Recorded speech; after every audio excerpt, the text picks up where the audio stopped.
Represented by La Lens TV. తెలంగాణలో 22A నిషేధిత జాబితాల యొక్క సమస్యపై ప్రభుత్వం కీలక నిర్ణయం తీసుకుంటుంది. ముఖ్యంగా జెన్యూన్ ప్రైవేటు భూములు పొరపాటున 22A జాబితాలోకి చేరితే వాటిని పరిశీలించి క్లియర్ చేసే ప్రక్రియ ప్రారంభమైందని రెవెన్యూ శాఖ మంత్రి శ్రీ పొంగులేటి శ్రీనివాసరెడ్డి గారు తెలియజేయడం జరిగింది. అయితే ఇప్పటికే 24 గంటలలో 34 రిజిస్ట్రేషన్లు జరిగాయని మంత్రి గారు ప్రకటించడం జరిగింది. అయితే అంతేకాకుండా రాబోయే 15 రోజుల పాటు ప్రత్యేక కమిటీ దరఖాస్తును పరిశీలించి నిజమైన ప్రైవేట్ ఆస్తులను కూడా త్వరితగతిన క్లియర్ చేస్తుందని చెప్పడం జరిగింది. అయితే అసలు 22A జాబితాలోకి ప్రైవేటు భూములు ఎందుకు వచ్చాయి, జెన్యూన్ ప్రాపర్టీని ఎలా గుర్తిస్తారు, 22A లో ఉన్నటువంటి భూమికి రిజిస్ట్రేషన్లు ఎలా జరుగుతాయి, పేదల భూముల విషయంలో ప్రభుత్వం ఏం చేయబోతుంది అనే విషయాల గురించి ఈ వీడియోలో మనం తెలుసుకుందాం. మనం విషయంలోకి వెళ్తే 24 గంటలలో 34 రిజిస్ట్రేషన్లు 22A నిషేధిత జాబితాలో ఉన్నటువంటి భూముల సమస్యను పరిష్కరించే ప్రక్రియ ప్రారంభమైంది. తెలంగాణ రాష్ట్రానికి సంబంధించినటువంటి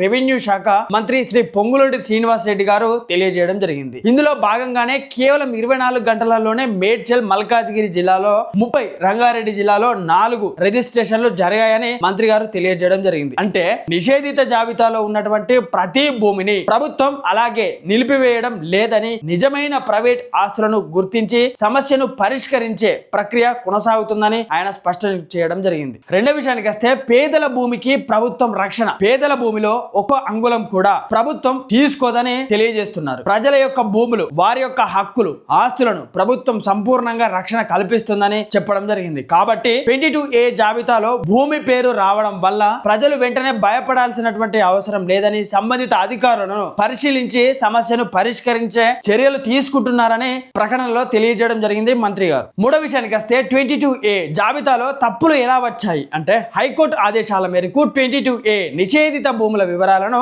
ఆన్లైన్ లో అప్డేట్ చేసే సమయంలో క్షేత్రస్థాయిలో కొన్ని పొరపాట్లు జరిగాయని, గత ప్రభుత్వాల కాలంలో వివిధ జీవోలు, మెమోల ద్వారా క్రమబద్ధీకరించబడినటువంటి కొన్ని ప్రైవేటు భూములు, అలాగే హైకోర్టు, GHMC, HMD అనుమతులు పొందినటువంటి కొన్ని స్థలాలు కూడా సాంకేతిక లోపాల కారణంగా 22A జాబితాలోకి చేరినట్లు ఆయన వివరించడం జరిగింది. మరో విషయం ఏంటంటే, 15 రోజుల పాటు ప్రత్యేక పరిశీలన 22A సమస్యలను త్వరగా పరిష్కరించుకునేందుకు ప్రత్యేక కమిటీని ఏర్పాటు చేసినట్లు మంత్రి గారు తెలియజేయడం జరిగింది. అయితే revenue principal secretary, stamp and registration ఐజీతో పాటు ఇతర ఉన్నత అధికారులు కూడా ఈ ప్రక్రియలో భాగంగా ఉంటారని, రాబోయే 15 రోజుల పాటు ఈ యొక్క కమిటీ ప్రతి రోజు ప్రతి దరఖాస్తుని పరిశీలించి నిజమైన ప్రైవేట్ ఆస్తులను గుర్తించి వాటిని వీలైనంత త్వరగా క్లియర్ చేసేలా చర్యలు తీసుకుంటుందని మంత్రి గారు తెలియజేయడం జరిగింది. మరో విషయం ఏంటంటే, జెన్యూన్ ప్రైవేట్ ఆస్తులకు రిజిస్ట్రేషన్లు సాంకేతిక కారణాలు లేదా ఆన్లైన్ డేటా అప్లోడింగ్ లో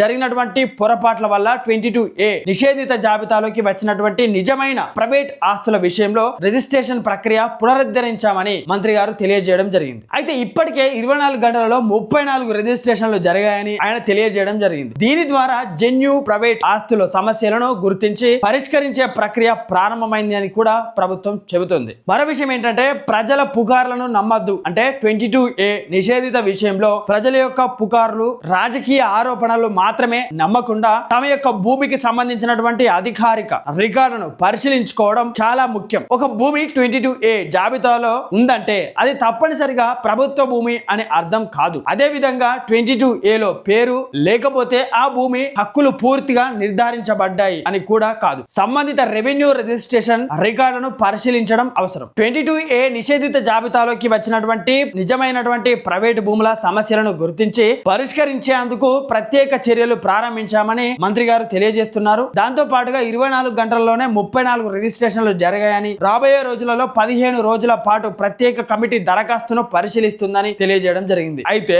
ప్రతి భూమి కేసు వాస్తవ పరిస్థితులు, పాత రికార్డుల యొక్క ప్రభుత్వ ఉత్తర్వులు, కోర్టు ఆదేశాలు మరియు రెవెన్యూ రికార్డుల ఆధారంగా విడివిడిగా పరిశీలించాల్సి ఉంటుంది అంటూ ప్రభుత్వ వర్గం తెలియజేస్తుంది. మొత్తంగా చూస్తే మనం ఈ వీడియో చివరిలో తెలుసుకోవాల్సినటువంటి విషయం ఏంటంటే, 22A నిషేధిత జాబితాలో ఉన్నటువంటి భూముల విషయంలో ప్రభుత్వం ఒక కీలక ప్రక్రియను ప్రారంభించినట్లు మంత్రి గారు తెలియజేస్తున్నారు. ముఖ్యంగా సాంకేతిక లోపాలు లేదా గతంలో జరిగినటువంటి పొరపాట్ల కారణం వల్ల జెన్యూన్ ప్రైవేటు భూములు 22A లో వచ్చి ఉంటే వాటిని పరిశీలించి క్లియర్ చేస్తామని ప్రభుత్వం చెబుతుంది. ఇప్పటికే 24 గంటలలో 34 రిజిస్ట్రేషన్లు జరిగాయి జరిగాయని, అలాగే రాబోయే 15 రోజుల పాటు ప్రత్యేక కమిటీ దరఖాస్తులు పరిశీలిస్తుందని తెలియజేస్తున్నారు. కాబట్టి 22A లో తమ భూమి ఉందని ఆందోళన చెందుతున్నటువంటి వారు ముందుగా పుకార్లను నమ్మకుండా తమ యొక్క భూమికి సంబంధించినటువంటి రిజిస్ట్రేషన్ డాక్యుమెంట్లు, రెవెన్యూ రికార్డులు, పాత ఉత్తర్వులు, ఇతర సంబంధిత పత్రాలు సక్రమంగా పరిశీలించడం చాలా ముఖ్యం. ప్రతి భూమికి సంబంధించినటువంటి విధి విధానం ఒకే విధంగా ఉండదు.